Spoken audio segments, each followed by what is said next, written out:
Hello students, welcome you at my YouTube channel Ramesh maths IQ centre. Students, अब जो आपको बताऊंगा सर्कल के से रिलेटेड जो भी थ्योरम्स है आपको चैप्टर 10 में NCERT class 9 chapter 10 circle chapter में जो भी आपके थ्योरम्स है, थ्योरम से रिलेटेड जो भी जितने भी थ्योरम्स होंगे उस पर चर्चा करेंगे आज।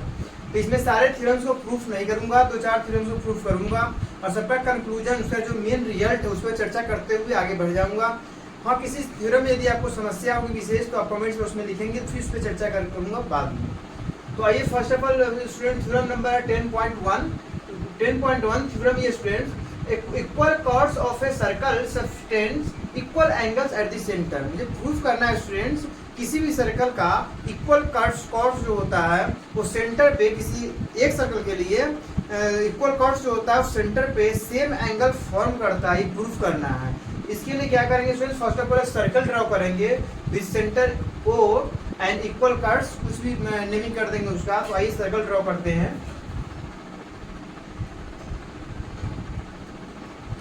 ये सर्कल हुआ स्टूडेंट जिसका सेंटर ओ ले लेंगे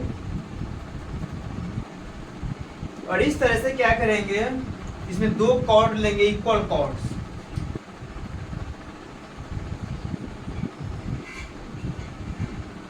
इस तरह से दो इक्वल कॉर्ड्स ले लिया, जिसकी इसका नेमिंग कर दीजिए A B and P Q. A B and P Q दो कॉर्ड्स है, वो सेंटर है। तो प्रूफ करना है equal chords of a circle subtend equal angles at the centre. ये दोनों कॉर्ड्स के द्वारा जो इस पे एंगल फॉर्म होगा, कौन कौन सा एंगल फॉर्म होगा, एक तो ये होगा और दूसरा एंगल ये होगा। तो ये दोनों एंगल प्रूफ करना है स्टूडेंट कि इक्वल होगा, यही दोनों एंगल इक्वल प्रूफ करना है। तो ये प्रूविंग पे गिवन है, पहले क्या है given students, given two equal chords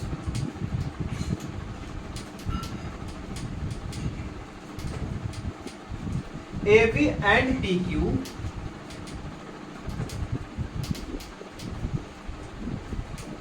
of a circle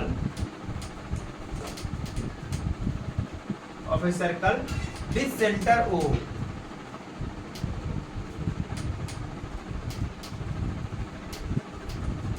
Then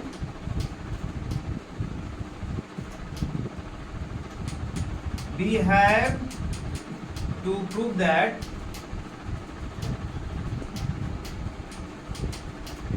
angle AOB is equal to angle POQ। दोनों कॉर्ड्स के अकॉर्डिंग, दोनों कॉर्ड्स से के थ्रू AB कॉर्ड और PQ कॉर्ड से सेंटर जो एंगल फॉर्म हो रहा है यही हो रहा है AOB एंड POQ। यही इक्वल्स होगा, यही प्रूफ करना है student. Equal chords of a circle subtend equal angles at the centre, दोनों कॉर्ड्स के द्वारा इस पे जो एंगल फॉर्म होगा इक्वल होगा, यही प्रूफ करना है।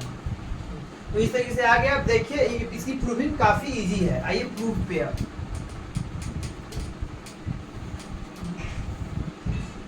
ये सब कुछ इसमें गिवन था, कंस्ट्रक्शन कुछ भी करने की जरूरत नहीं है। इसमें लिखा हुआ है equal angle substance and angle तो इसी तरह से फॉर्म होगा, ए ओ बी को मिलाएंगे तभी एंगल फॉर्म होगा, ओ क्यू ओ पी को मिलाएंगे तो एंगल फॉर्म होगा, A B and P Q equal chords तो है ही।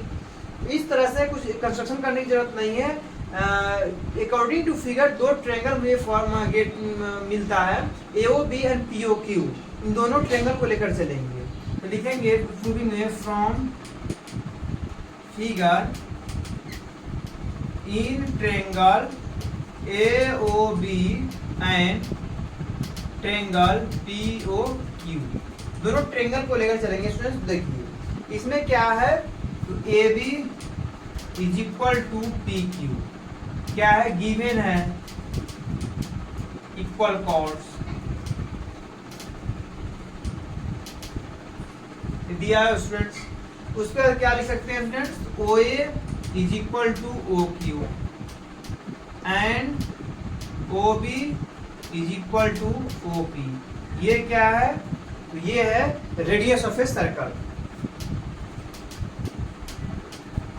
Radius of a circle.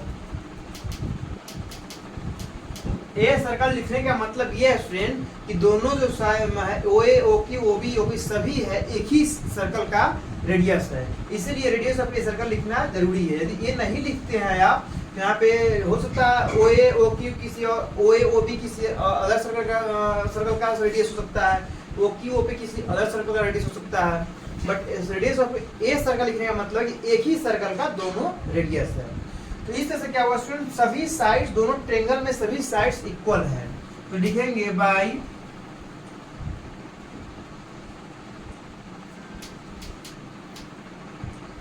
Side side side congruency, congruence क्या लिख सकते हैं students, triangle A O B congruence to triangle D O Q, दोनों triangle congruence to each other हो गया। जब ट्रायंगल कॉन्ग्रुएंस हो गया तो उसके कॉरस्पॉन्डिंग एंगल भी इक्वल होंगे, therefore we can say that angle AOB is equal to angle पीओक्यू,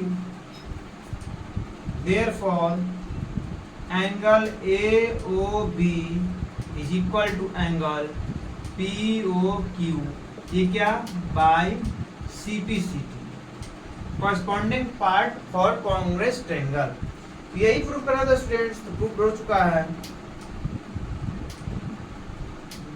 इस तरह से क्वेश्चन थ्योरम 10.1 काफी इजी था, बिल्कुल क्लियर समझ में आपको आया होगा। यदि समझ में आ गया होगा सब्सक्राइब करके शेयर कर देना चैनल को। कहीं भी इसमें भी कंफ्यूजन होगा तो कमेंट बॉक्स में लिख करके, नंबर भी लिखा हुआ, कमेंट कर सकते हैं। इस तरह से थ्योरम 10.1 कंप्लीट हुआ। अब आइए नेक्स्ट थ्योरम नंबर 10.2 पे। आइए स्टूडेंट्स देखते हैं थ्योरम 10.2 को। तो student theorem 10.2 is if the angles subtended by the chords of a circle at the center are equal, then chords are equal। इनसे जस्ट पहले वाला थ्योरम था 10.1, उसमें क्या था students, if chords are equal chords, then subtended angle by chord at center are equal, वो proof करना था। यहाँ पे है जो chords के द्वारा जो एंगल सबटेंड है सेंटर पे वो इक्वल दिया हुआ है, तो प्रूफ कर रहा है कि chords इक्वल होगा। तो यहाँ भी सेम कंडीशन पे फिगर ड्रॉ करना होगा स्टूडेंट। आइए सर्कल ड्रॉ करते हैं।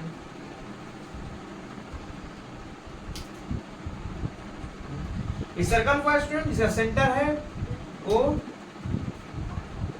दो यहाँ पे कॉर्ड्स है A B and P Q. अब यहाँ पे ऐसा है स्टूडेंट्स, ये जो है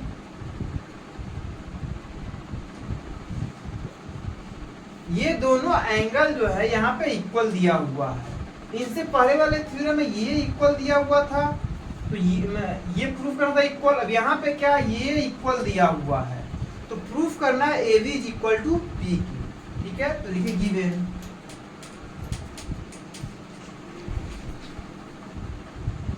given two chords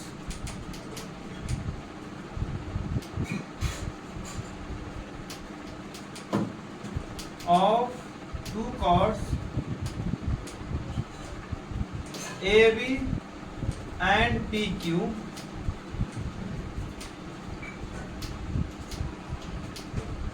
of a circle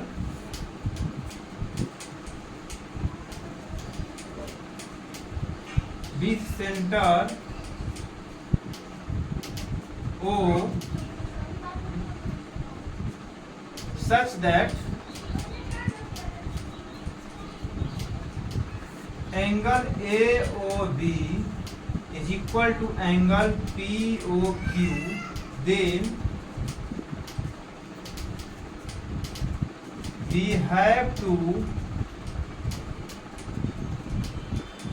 prove that AB equal to PQ। यही प्रूफ करना है। तो यहाँ पे क्या है, यहाँ भी दो ट्रायंगल फॉर्म हुआ है AO B and PO Q. तो लिखिए प्रूविंग में, proof from figure in triangle AO B and triangle PO Q. दो ट्रेंगल लेंगे यहाँ पे स्टूडेंट, दोनों ट्रेंगल्स में क्या है, OA is equal to OP, OA is equal to OP and OB is equal to OP। ये क्या है, radius of a circle.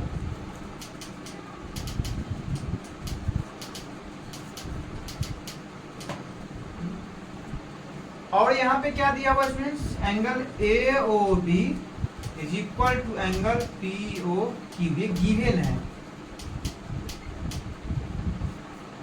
Therefore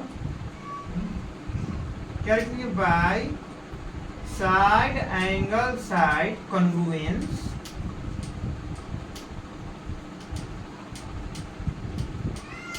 क्या हुआ students, triangle AOB congruence to triangle POQ।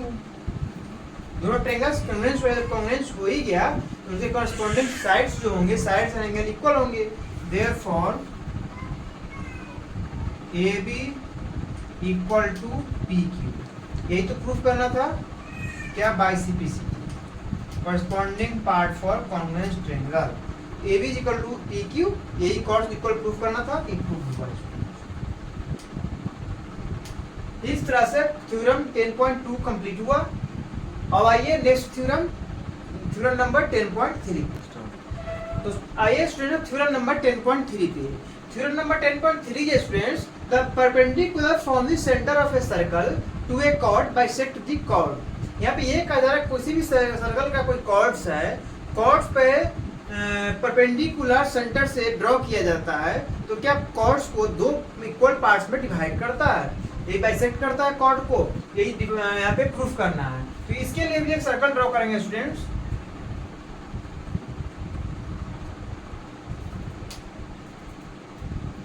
Circle draw किया, अब यहाँ पे कोई कॉर्ड्स ले लिया इस तरीके से, इसका नाम दे दिया A and B। And students एक सेंटर है O, अब इस O से इस पे परपेंडिकुलर ड्रॉ किया गया इस तरीके से, माना कि यहाँ पे M पॉइंट्स पे जो मतलब इस पॉइंट पे इंटरसेक्ट हुआ उसका नेमिंग कर दिया M से। अब मुझे प्रूफ करना है कि AM इक्वल टू MB होगा, मतलब ये OM जो है, OM परपेंडिकुलर AB है, AB कॉर्ड है, O से इसे परपेंडिकुलर ड्रॉ किया गया, तो ये OM जो है AB को बाइसेक्ट करता है, that means AM is equal to MB है, यही प्रूफ करना है। तो यहाँ पे आइए प्रूविंग पे, let a circle with centre O, let a circle with center O having a chord AB in which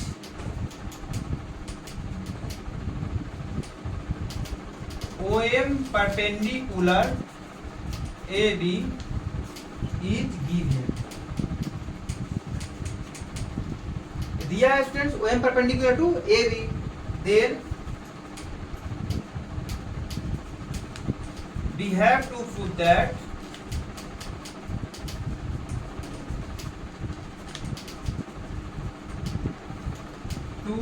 that AM equal to MB, यही प्रूफ करना है स्टूडेंट्स। तो इसमें क्या करेंगे, OM परपेंडिकुलर भी दिया हुआ है, अब क्या करना है स्टूडेंट, मुझे कुछ कंस्ट्रक्शन करना है, O से A को और B को ज्वाइन करेंगे। देखिए construction,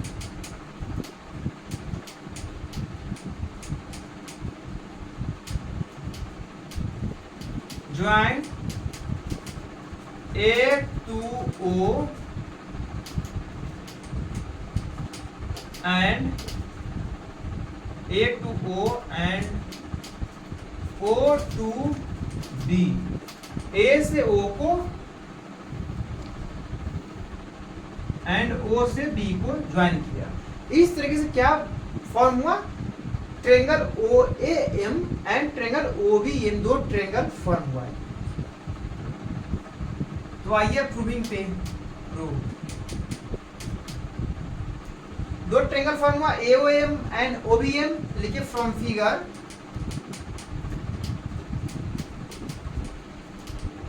in triangle OAM and triangle OBM, यहाँ पे क्या है students, OA is equal to OB, क्या है, रेडियस ऑफ सर्कल है, रेडियस ऑफ ए सर्कल। और क्या हुआ दूसरा, OM is equal to OM, ये क्या है, कॉमन साइड्स है दोनों बोथ सर्कल का।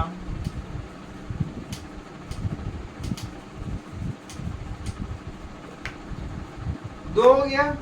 अब तीसरा यहाँ पे क्या हुआ स्टूडेंट्स, दिया वो ये भी दिया हुआ OMA is equal to OMD, angle OMA equal to angle OMB, ये क्या है, is equal to 90 degree, because OM perpendicular to AB given. तो एक एंगल इक्वल हुआ, दो साइड्स इक्वल हुआ, क्या लिखेंगे student, bye side angle side congruent.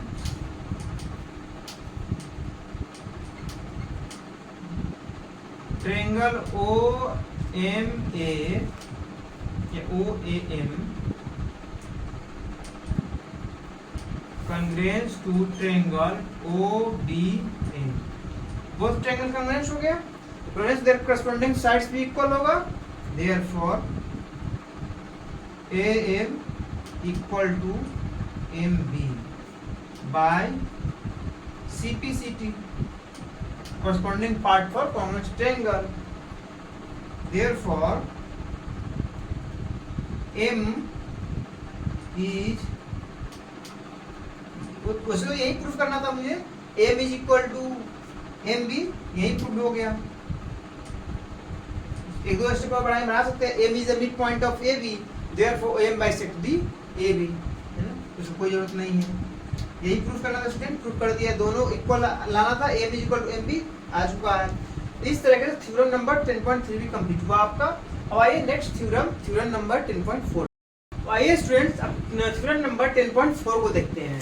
10.4 theorem number है student, the line drawn through the centre of a circle to bisect a chord is perpendicular to the chord. Circle draw कीजिए, diagram से पता चलेगा। ये कोई कॉर्ड्स है AB और ये सेंटर्स है O। यहाँ पे क्या कर रहा है student, line drawn through the centre of a circle, centre से bisect a chord, bisect cord को बाइसेक्ट करने वाला पॉइंट्स मान लिया यहाँ पे M पॉइंट है, इसकी मिड पॉइंट, जो मिड पॉइंट हो वही AB को बाइसेक्ट करेगा, तो M जो है दोनों को बाइसेक्ट कर रहा है, दोनों को जो मिलाएंगे इस तरीके से, ये प्रूव करना है कि दोनों ये परपेंडिकुलर होगा, ये प्रूव करना है। तो आइए यहाँ पे करते हैं, प्रूफ करते हैं। Let a circle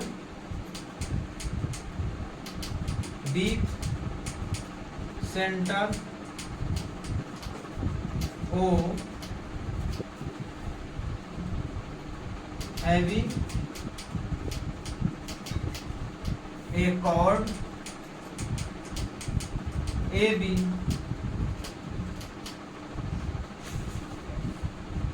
in which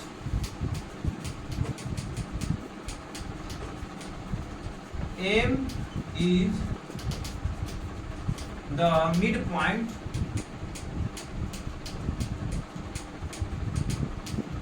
of AB,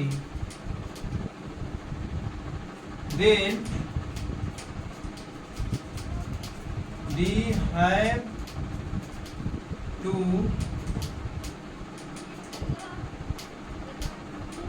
prove that OM perpendicular to AB, यही प्रूफ करना है।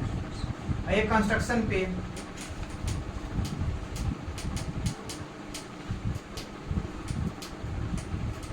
कंस्ट्रक्शन में क्या करेंगे, join O to A and B, O से A को मिलाएंगे एंड O से B के O को B से मिलाएंगे। इस तरह से दो ट्रायंगल यहाँ फॉर्म हुआ, OAM एंड OBM। तो लिखिए प्रूविंग में अब आइए, from figure in triangle OAM and triangle OBM, दोनों ट्रायंगल्स में क्या लेंगे स्टूडेंट्स? पहले कहेंगे OA is equal to OB, ये क्या है? Radius of a circle, radius of a circle. दूसरा क्या है students? AM is equal to MB, ये क्या है? गिवन है M is the mid point of AB, ये भी क्या है? गिवन है। OM is equal to OM, ये क्या है? कॉमन साइड से। Therefore by side congruence,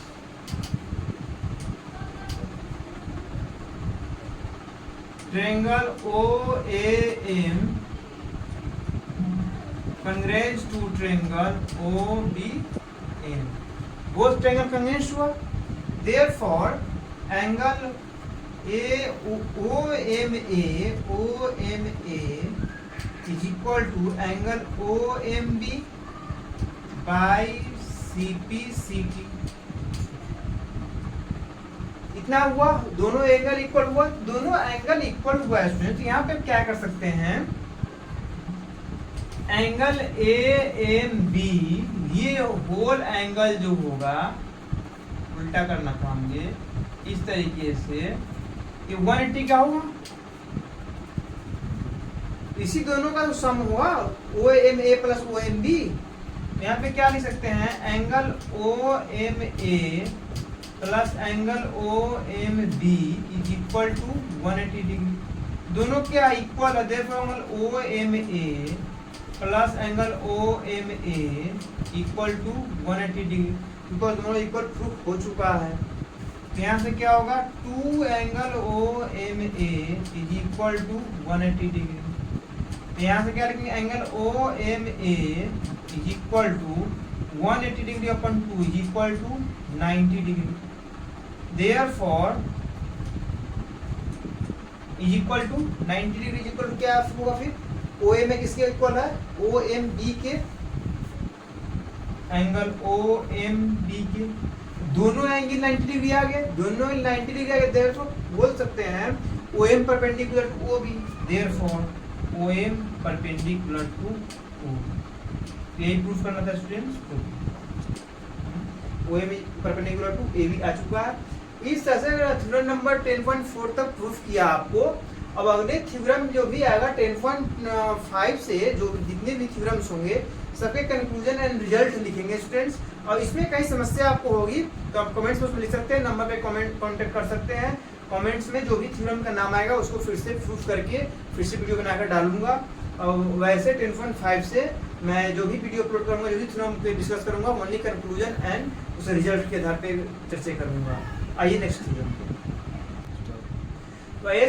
तो थ्योरम नंबर 10.5 है, there is one and only one circle passing through 3 given non collinear points. मतलब कहना मतलब ये है, कोई भी पॉइंट्स है P Q R, किसी भी दो पॉइंट से सर्कल ड्रॉ करेंगे, थर्ड पॉइंट जो सर्कल के सरकमफ्रेंस पे ही लाइज करना चाहिए। 3 नॉन कॉलिनियर पॉइंट से only one and only one circle he draw किया जा सकता है। नॉन कॉलिनियर पॉइंट जैसे कोई भी इस तरीके से है, इनसे जो सर्कल ड्रॉ होगा सिर्फ एक ही सर्कल ड्रॉ कर सकते हैं आप, जो भी होगा इस तरीके से।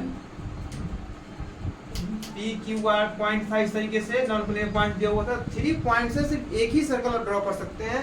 उससे एक्स्ट्रा ड्रॉ नहीं कर सकते। 3 पॉइंट से पास होता हुआ सिर्फ एक ही सर्कल ही ड्रॉ हो सकता है, इसके अलावा कोई भी सर्कल ड्रॉ करना चाहेंगे तो कर नहीं सकते हैं। यही थ्योरम नंबर 10.5 कहता है there is one and only one circle passing through the 3 non collinear points. कोई भी नॉन कॉलिनियर पॉइंट 3 दिया हुआ है, उन पॉइंट्स से सिर्फ और सिर्फ एक ही सर्कल आप ड्रॉ कर सकते हैं, उसके अलावा कोई भी सर्कल ड्रॉ करना चाहेंगे तो आप नहीं कर सकते हैं।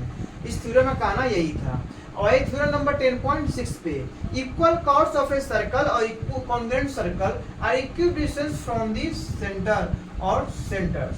यहाँ पे कहना ये कोई भी सर्कल्स है और उसमें इक्वल कॉर्ड्स दिया हुआ, जितने भी इक्वल कॉर्ड्स होंगे, इसमें एक दो की बात नहीं कहा जा रही है, equal chords of a circle, एक सर्कल के अंदर जितने भी इक्वल कॉर्ड्स होंगे वो सेंटर से सेम दूरी पे सभी स्थित होंगे, प्लेस्ड होंगे। इसीलिए कहा जा रहा है equal chords of a circle are equidistance from the centre. जैसे देखिए यहाँ बेसिकली दो ही कॉर्ड्स को लेंगे, जैसे ये कोई कॉर्ड्स है ए डी पी क्यू, ठीक है। तो if A B equal to P Q, chords equal है, कॉर्ड्स इक्वल होंगे यदि ओ है सेंटर, तो ओ से इसकी दूरी तो जो शॉर्टेस्ट डिस्टेंस होगा वही परपेंडिकुलर लेंथ ही होगा, इसके अलावा कोई तो शॉर्टेस्ट डिस्टेंस हो ही नहीं सकता है, क्योंकि कोई लाइन परपेंडिकुलर है, शॉर्टेस्ट डिस्टेंस होता है परपेंडिकुलर होता है, इसके अलावा कोई भी लाइन होगा तो इससे बड़ा ही होगा। तो यही यहाँ भी बात करेंगे सिर्फ शॉर्टेस्ट डिस्टेंस की, शॉर्टेस्ट डिस्टेंस ही माना जाएगा कॉर्ड्स की डिस्टेंस फ्रॉम सेंटर। तो यहाँ से दोनों पे परपेंडिकुलर लेंगे, तो यहाँ मान लिया यहाँ m पॉइंट्स हुआ, यहाँ n हुआ। तो इस तरीके से if A B chords equal to chord P Q then OM is equal to ON, then OM is equal to ON 100% होगा ही। कोई भी सर्कल से इसमें कॉर्ड्स इक्वल हो तो सेंटर से उस कॉर्ड्स की डिस्टेंस जो होगी वो इक्वल होगी, इसीलिए कहा जा रहा है equal chords of circle are equal distance from the circle. इसी तरीके से देखा जाए तो कोई कितने भी आप ले लेंगे कॉर्ड्स, ये लीजिए, ये लीजिए, इस तरह के कितने भी कॉर्ड्स आप ड्रॉ कर लेंगे और इस सेंटर से सबकी दूरी जो होगी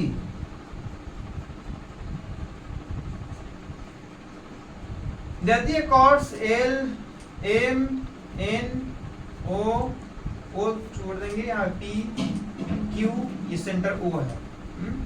यदि O से यदि if L is equal to M is equal to N is equal to P is equal to Q, सारे कॉर्ड्स इक्वल है तो सभी सेंटर से इक्वल डिस्टेंस पे होंगे, means OL is equal to OM is equal to ON is equal to OP is equal to OQ, सारे जो भी कॉर्ड्स होंगे सभी सेंटर से समान डिस्टेंस पे होंगे। यही करने का थ्योरम में करने का मतलब यही था कि जितने भी कॉर्ड्स सर्कल के सेम सर्कल के यदि कॉर्ड्स आपस में इक्वल है तो सभी कॉर्ड्स सेंटर से इक्वल डिस्टेंस पे होंगे, यही कहने का मतलब था इस थ्योरम का। और ये थ्योरम नंबर 10.7 में friends chords equal distance from the centre of a circle are equal in length. यहाँ पे कहने का मतलब ये है स्टूडेंट्स, ये कोई कॉर्ड्स है इस तरीके से, ये ए बी पी क्यू, तो यहाँ पे ये है कि chords equal distance from the centre, तो ये यहाँ पे इस तरीके से हुआ, ये O है, ये M है, ये N है। यहाँ पे है if OM is equal to ON, यदि दोनों समान दूरी पे है इसके कॉर्ड्स जो होंगे AB एंड PQ ये भी आपस में इक्वल होंगे, then chords AB is equal to PQ। इसका जस्ट रिवर्स है स्टूडेंट्स, यहाँ पे क्या था यदि कॉर्ड्स इक्वल है वो इस सेंटर से इक्वल डिस्टेंस पे होंगे, यहाँ कहा जाए यदि कॉर्ड्स इक्वल डिस्टेंस पे सेंटर से है तो 100% कॉर्ड्स जो होंगे, जो भी कॉर्ड्स होंगे वो आपस में इक्वल ही होंगे। थ्योरम 10.7 तक का यही कहना था। इस तरह से थ्योरम 10.7 तक कंप्लीट हुआ। और ये नेक्स्ट थ्योरम 10.8। तो आइए स्टूडेंट्स थ्योरम नंबर 10.8 पे the angle subtended by an arc at the center is double the angle subtended by it at any point on the remaining part of the circles। इसके कहने का मतलब ये है students, ये कोई सर्कल्स है, और ये आर्क है P Q, P Q arc है, ये सेंटर है स्टूडेंट्स। इस तरीके से क्या होगा, ये angle P O Q angle बनेगा।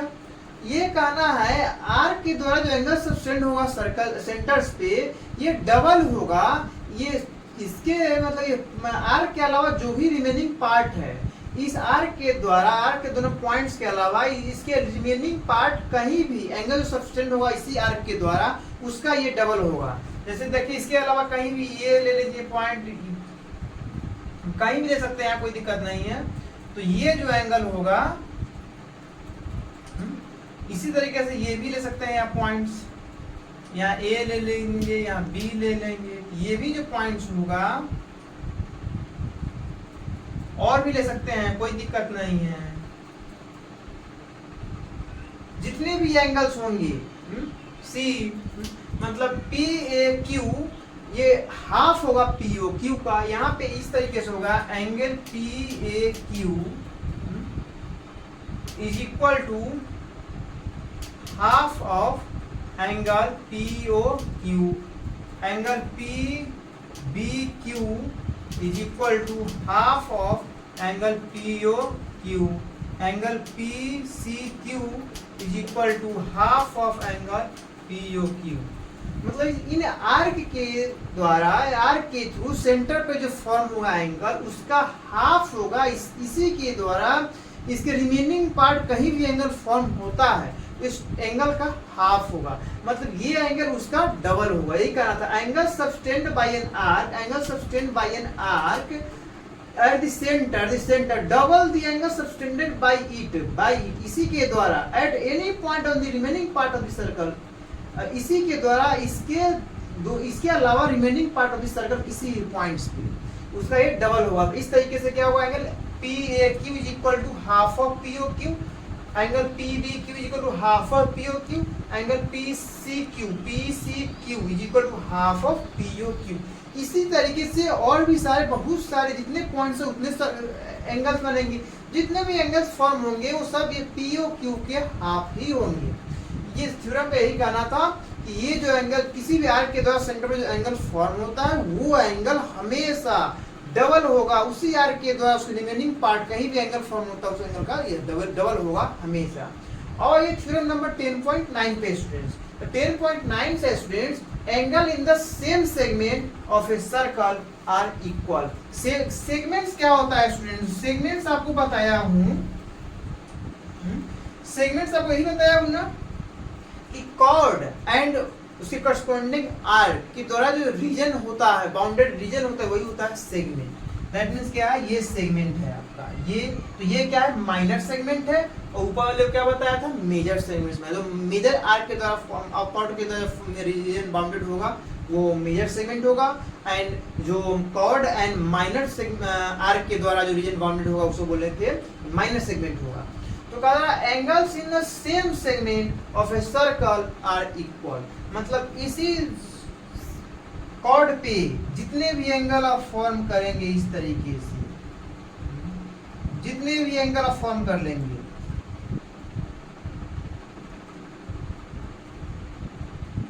इस तरीके से बहुत सारे एंगल हो सकते हैं, कोई दिक्कत नहीं है।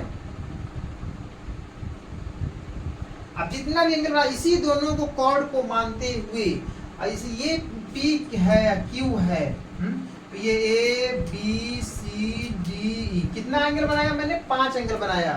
P Q को उनके कॉर्ड पे बेस मानते हुए कितना एंगल बनाया, A B C D E 5 angle बनाया। तो इस तरीके से जो भी एंगल्स होंगे आपके, angle P A Q equal to angle P B Q equal to angle P C Q equal to angle P D Q equal to angle P E Q.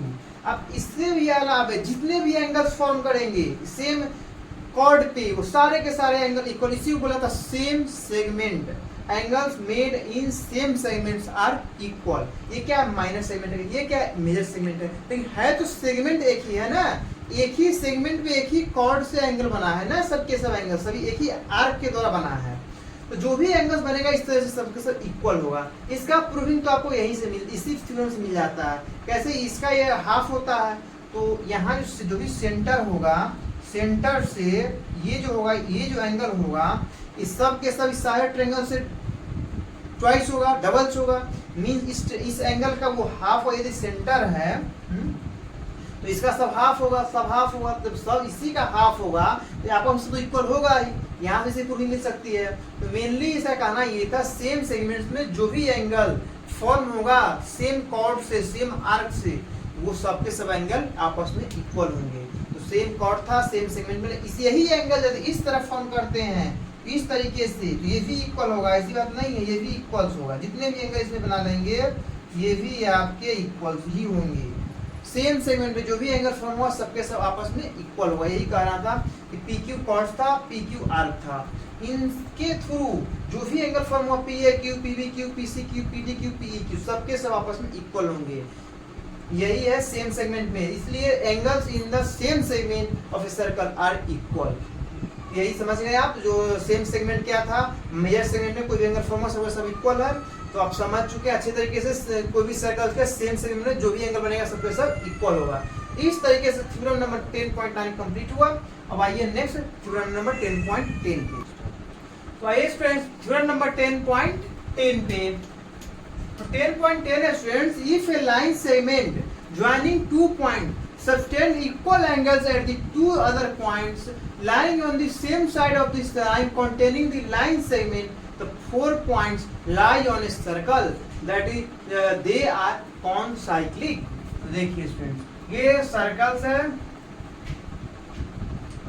और ये कॉर्ड्स है P and Q। तो यहाँ पे इसके कहना ये है, line segment joining two points subtend equal angles at the two other points.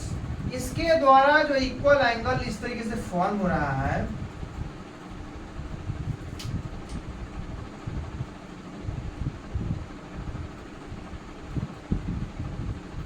इस तरीके से इक्वल एंगल यहाँ पे फॉर्म हुआ, यहाँ पे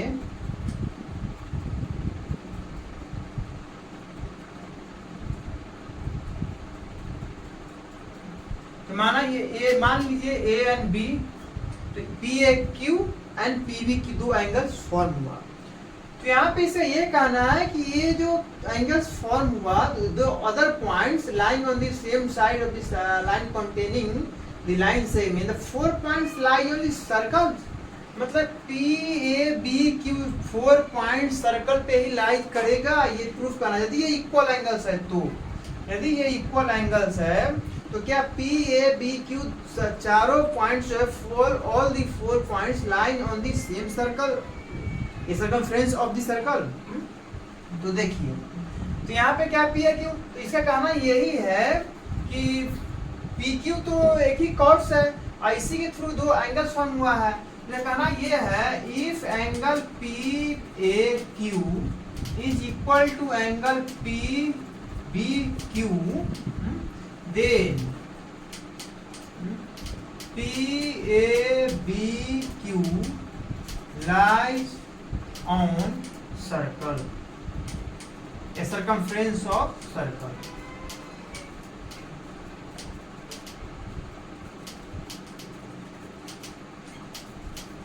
इस कॉर्ड के द्वारा लाइन सेम सेगमेंट में कोई भी एंगल फॉर्म होगा, इक्वल तभी होगा जब चारों points, all the 4 points line on the circumference of the same circle.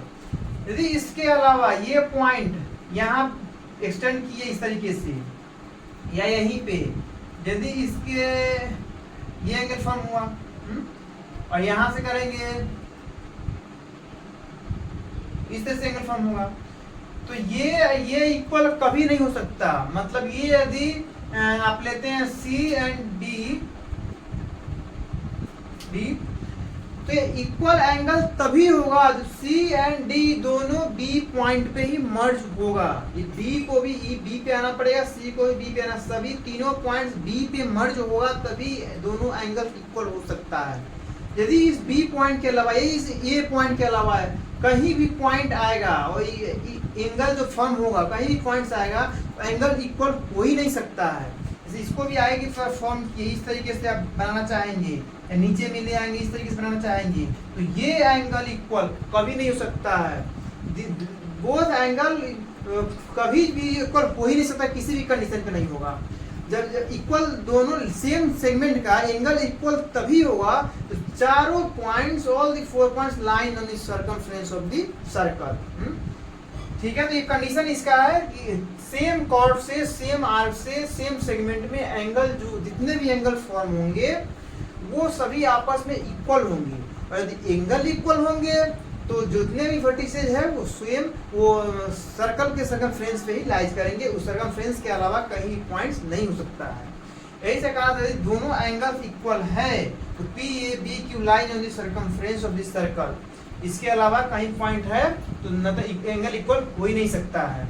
यदि यहाँ पे क्या हुआ, यहाँ पे यदि सी पॉइंट है, डी है, तो ये दोनों एंगल इक्वल तभी होगा जो सी एंड डी दोनों इस पे आकर मर्ज रहेगा, मर्ज हो जाएगा, बी पे ही दोनों पॉइंट्स मर्ज हो जाएगा, तभी ये दोनों एंगल इक्वल। इसीलिए कहा जाता है कौन सा इक्वल, तो सी डी को एंगल इक्वल होने के लिए सी एंड डी को बी पे पॉइंट साइड्स होना पड़ेगा, तभी दोनों एंगल इक्वल हो सकता है, अन्यथा नहीं हो सकता है। यदि सेम सेगमेंट के एंगल्स इक्वल है तो सभी पॉइंट्स जो होंगे सर्कमफ्रेंस ऑफ द सर्कल पे ही लाइज करेंगे। यही कहना था इसका, और कुछ नहीं था। आइए नेक्स्ट थ्योरम 10.11 तो आइए स्टूडेंट्स थ्योरम नंबर 10.11 पे। 10.11 क्या कहता है students, the sum of either pair of opposite angles of a cyclic quadrilateral is 180 degree. सबसे पहले साइक्लिक क्या होता है, 10.11 थ्योरम से पढ़े हैं। कौन साइक्लिक मतलब पॉइंट, साइक्लिक मींस जो भी पॉइंट्स है सर्कल पे जो लाइज करता है वो सबके सब पॉइंट्स माने जाते हैं साइक्लिक पॉइंट्स। जैसे देखिए ये कोई सर्कल्स है, इस पे A B C D E F, सभी पॉइंट्स क्या है सर्कल से लाइज करता है। A B C D E F all the points are said to be cyclic points. सभी क्या है साइक्लिक, एक ही मतलब ये सर्कल पे सब लाइज करता है, इसलिए इसे बोल सकते हैं साइक्लिक पॉइंट्स। तो जो ही फिगर ड्रॉ हुआ वो साइक्लिक मतलब क्वाड्रिलेटरल है तो क्वाड्रिलेटरल हो सकता है, कोई फिगर का नाम दे सकते हैं। जो ही पॉइंट्स उस पे है सर्कल्स पे है वो साइक्लिक ही माने जाएंगे, मतलब उसी पे सर्कल के सर्कमफ्रेंस पे लाइज करता है, इसलिए वो साइक्लिक पॉइंट्स बोला जाता है। तो देखिएगा sum of the either pair of opposite angles of a cyclic quadrilateral is 180। Cyclic quadrilateral means quadrilateral का जो भी वर्टिसेज होंगे सब सर्कल्स के सर्कमफ्रेंस पे लाइज करेंगे। तो आइए इस तरीके से बनाइए सर्कल। मान लिया ये P है, ये Q है, ये R है, ये S है। मान लिया इस सबको मिला दीजिए आप।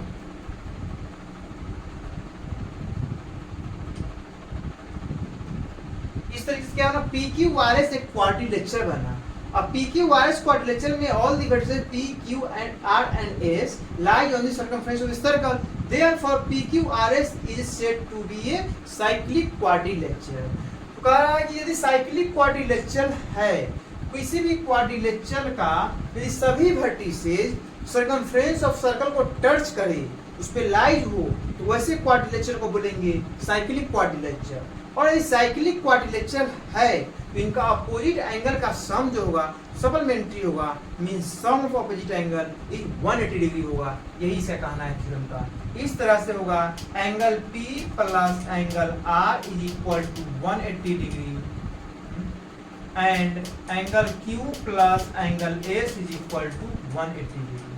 कब होगा, if P Q R S is a cyclic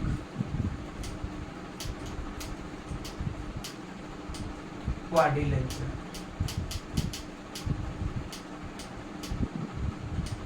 If PQRS is cyclic quadrilateral, और cyclic quadrilateral कब होगा, PQRS quadrilateral का सही vertices P, Q, R and S if touch the circumference of circle and lie on the circumference of circle, therefore PQRS is a cyclic quadrilateral। Therefore angle P plus R is equal to 180 degree and Q plus is equal to 180 degree। यहाँ पे यही लिख सकते हैं, और विशेष में proving में भी लिखना तो यही कर सकते हैं। इसमें कंक्लूजन के तौर पे PQRS lies on the circle, therefore PQRS is a cyclic quadrilateral, therefore angle P plus R is equal to 180 degree and Q plus is equal to 180 degree। Cycle किसी भी साइकिल क्वाड्रिलेटरल का opposite angle का sum जो होगा वो supplementary होगा students, sum of opposite angles is 180 degree होगा, यही कहना था, sum of either pair opposite angles of cycle quadrilateral is 180 degree. इस तरह से आप समझ चुके हैं। यदि ये कोई सर्कल्स है और यहाँ पे इस तरीके से कोई है quadrilateral P Q R and A, इसमें क्या है स्टूडेंट्स, P S R तो सर्कमफ्रेंस पे लाइज कर रहा है, यदि यहाँ पे लाइज कर रहा है, बट Q पॉइंट्स क्या है, सर्कमफ्रेंस के पे लाइज नहीं करता है, इस P Q R S को साइक्लिक क्वाड्रिलेटरल नहीं कर सकते हैं। तो कोई भी क्वाड्रिलेटरल सभी वर्टिसेज सर्कमफ्रेंस और सर्कल पे लाइज करता है तो वैसे क्वाड्रिलेटरल बोलेंगे cyclic quadrilateral, and cyclic quadrilateral का अपोजिट एंगल का सम जो होगा हमेशा 180 डिग्री होगा, यही थ्योरम में कहना था। अब आइए थ्योरम नंबर 10.12 पे, यहाँ कहता है if the sum of the pair of opposite angles of a quadrilateral is 180 degree then quadrilateral is a cyclic quadrilateral।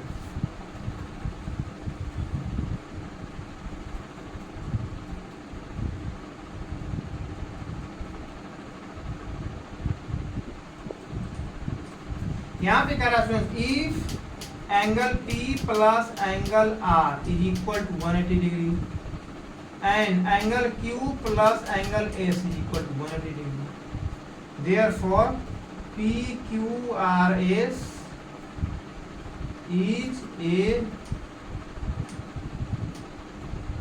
cyclic quadrilateral।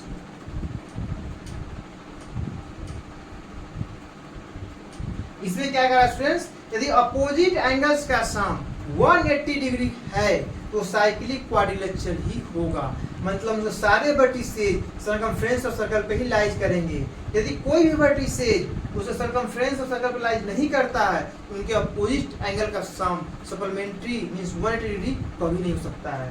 ठीक है, यदि उसका अपोजिट एंगल का सम 180 डिग्री है तो ये मान लेना है हमें कि वो क्वाड्रिलेटरल जो है उनके सभी वर्टिसेज सर्कमफ्रेंस और सर्कल पे लाइज करता है, that means given quadrilateral is a cyclic quadrilateral.